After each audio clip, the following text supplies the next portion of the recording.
நான் சென்னை வந்தது என்னோட பட வேலைகளுக்காக தான். ஆனால் இன்னும் கூடிய சீக்கிரத்தில் உங்களுக்கு மிகப்பெரிய ஒரு நல்ல செய்தி காத்துக்கிட்டு இருக்கு. எங்கள் அம்மா வராங்க, வந்ததும் அந்த நல்ல செய்தியை ஷேர் பண்ண போகிறோம் அப்படின்னு ஜேசன் சஞ்சய் அவர்கள் அவரோட பட வேலைகள் இருக்கிறப்ப இந்த விஷயத்தை ஷேர் பண்ணியிருக்கத்தான் ஒரு நியூஸ் கிடைச்சிருக்கு.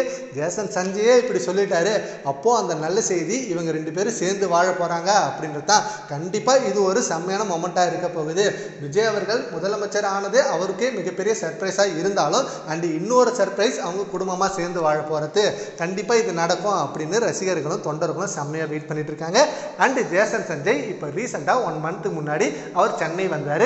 வந்ததுமே நிறைய பேர் எதிர்பார்த்தது அவரோட அப்பாவை பார்க்க தான் வந்திருக்காரு. கண்டிப்பாக அவரோட அப்பாவை பார்த்து முதலமைச்சர் ஆனதுக்கு வாழ்த்துக்களை தெரிவிச்சுட்டு அண்ட் அவரோட படத்தை பற்றி எல்லாத்தையும் ஷேர் பண்ணுவார்.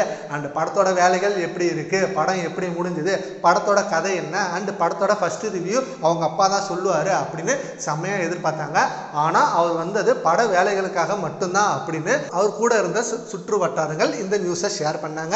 அப்போ அவங்க அப்பாவை பார்க்கலையா, ஏன் அவங்க அப்பா தான் இப்போ தமிழ்நாட்டோட முதலமைச்சர், என்னதான் பிஸியாக இருந்தாலும் அவங்க அப்பாவை போய் பார்த்துருக்கணுமே அப்படின்னு சொல்லி நிறைய கேள்விகள் போயிட்டு இருந்தது. அண்ட் இப்போ ஷூட்டிங் ஸ்பாட்டில் இருக்கிறப்ப ஜேசன் சஞ்சய் அவர்கள்ட்ட அவரோட சுற்று வட்டாரத்தில் இருக்க நண்பர்கள் கேட்டப்ப, இல்லை சீக்கிரமே போய் பார்க்கணும், எங்கள் அம்மாவும் வராங்க அண்ட் எங்கள் அம்மா சேர்ந்து வாழணும்னு முடிவு பண்ணியிருக்காங்க, அதனால இந்த விஷயத்தை ஒன்றா சேர்ந்து ரிவீல் பண்ணுவோம், ஸோ வெயிட் பண்ணுங்க அப்படின்ற மாதிரி அவர் ஃப்ரெண்டு கிட்ட சொல்லியிருக்காரா.